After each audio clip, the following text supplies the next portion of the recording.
In the next 5 years, 100% Bitcoin will be $1 million. We had a big blow up and we just never talked again. All right. So We dissolved the company and that was it. Number one rule as a traveler, and I've learned this because I went through the motions, always blend in with the locals. If you could blend in with the locals and you don't stand out, in Colombia they say no dar papaya, and you don't want to like go into a spot like, let's say Da Nang, Vietnam, and just take it over. Like, that's crazy. This is Vietnam. We need to keep it Vietnam. I don't want to make it what Bali is. Bali is just this melting pot of BS. So always realize that your business is your baby, no one else's baby. So I got news on these two screens, Yahoo Finance. a lot of charts. Yeah. My name is Adam. I'm from Chicago, USA.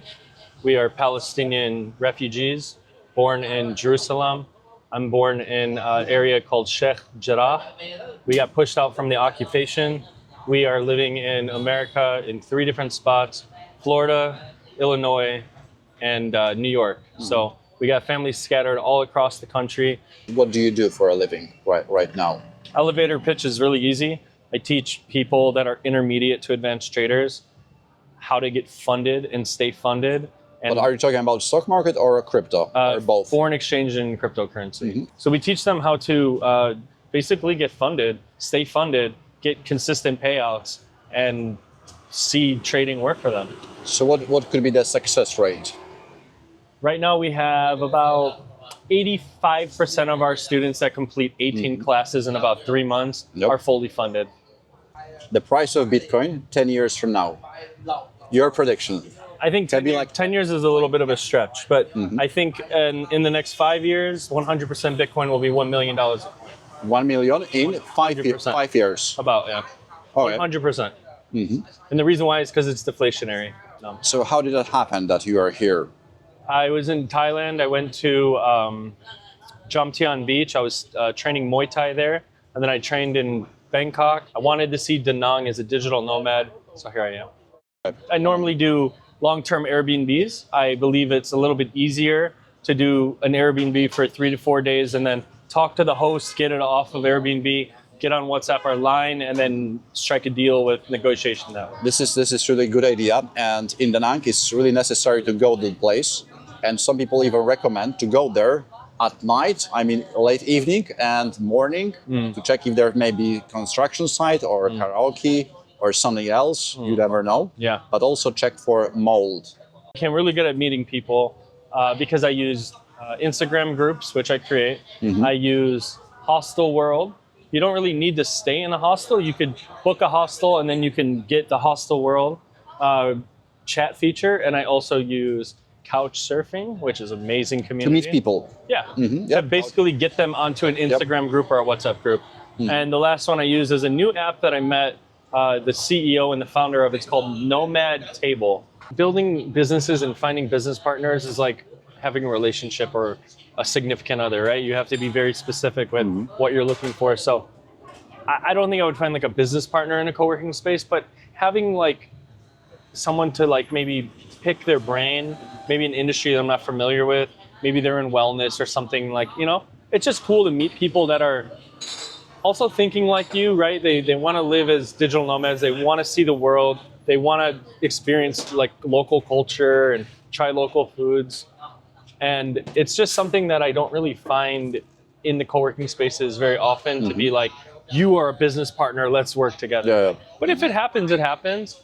I have been in different spots in Bali that there were a lot of think tanks and a lot of people were throwing ideas. Hey, we should start a business, Never really panned out. I'm very much a founder myself, but I don't go looking for business partners. Have you ever had any bad business partner? Oh my Problematic God, yeah. one. Tell me something more about it. So we lived in Texas and we were starting an e-cigarette brand in 2013 to 2014. And because he was the CFO, I feel like he was running finances personally for everyone. It was kind of annoying. And 3-4 years down the line, we moved to California and he was like micromanaging my finances and I wasn't about it. We had a big blow up and we just never talked again. All right. So we dissolved the company and that was it. So what not to do? Can you name several things? Is not to depend on your business partner to be as passionate in the business as you are as the founder. Actually, don't have the mentality of I'm going to do all the jobs, but no one wants it as much as you want it. And I always remind myself that. With my education company and trading, I always remind myself that no matter what instructor I hire, no matter who is doing my accounting, whatever it is, nobody wants it more than you want it. So always realize that your business is your baby, no one else's baby. So why in Bali? I used to live there. I lived there during the pandemic, and I was there for 2 years. Do you still recommend to go there? No, and no offense, I love my Balinese it's people. Overcrowded. Motorbikes are a really big issue. One person dies a day in Bali. It's really sad.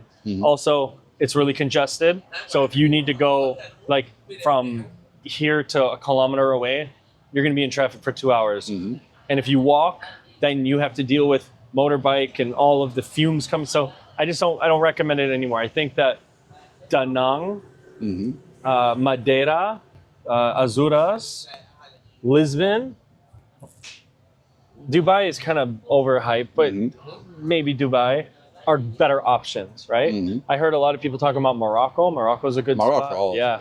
We have to be conscientious that because we're digital nomads, we're also pushing locals out. We're making all the prices more expensive and we're pushing locals out. So you have to be conscientious of that. And you don't want to like go into a spot like, let's say Da Nang, Vietnam, and just take it over. Like that's crazy. This is Vietnam. We need to keep it Vietnam. I don't want to make it what Bali is. Bali is just this melting pot of BS. Sorry, I hate to say it.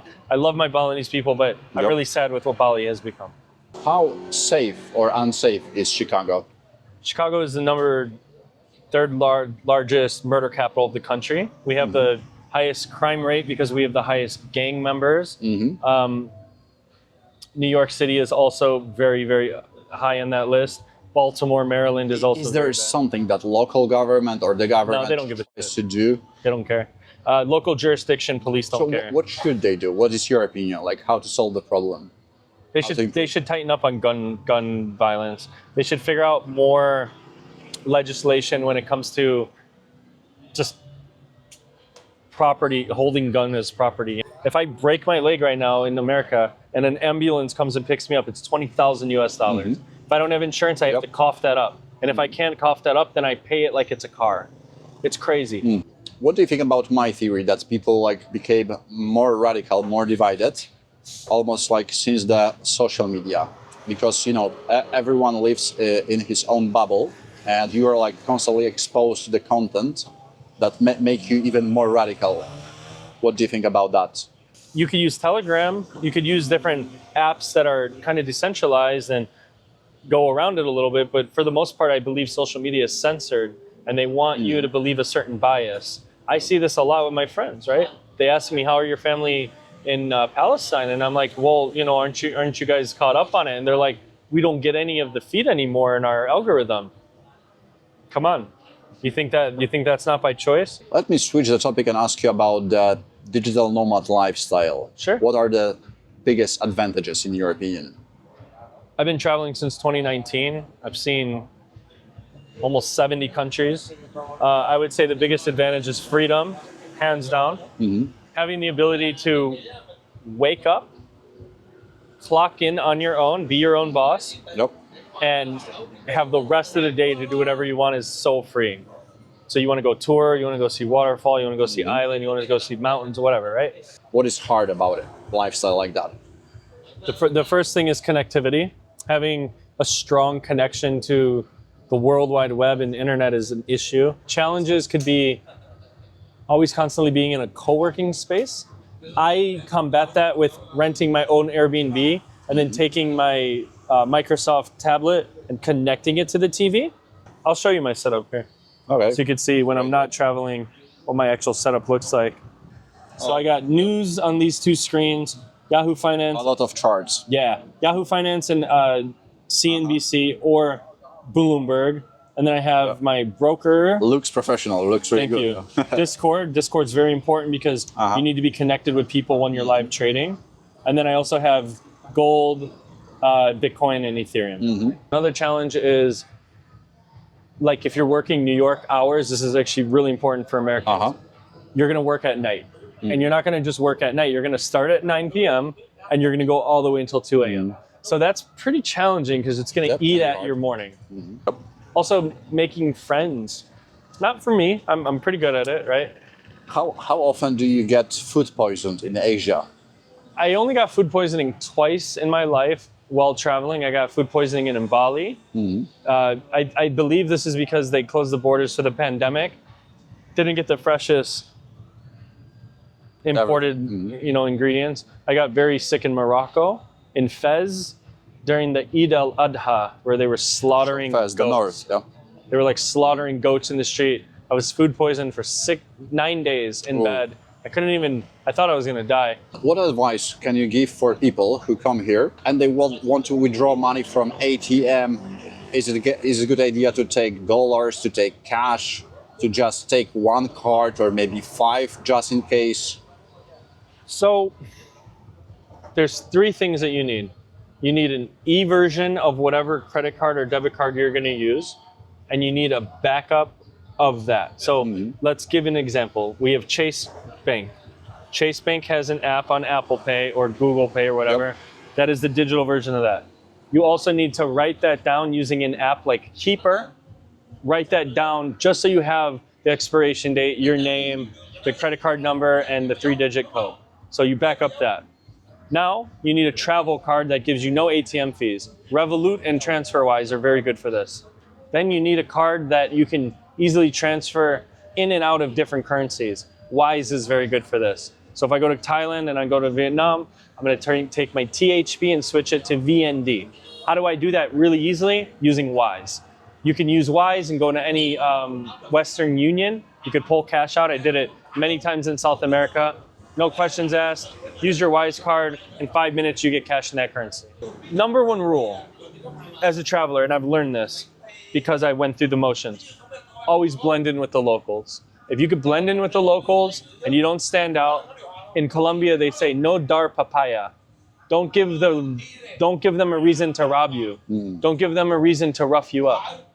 No dar papaya. Don't wear fancy shit when you're walking no around. Rolex on your head. Yeah, or any chains or whatever, like had Louis Vuitton. But just all that shit is bullshit when you're traveling. No one cares. Practicality over luxury all day, you know?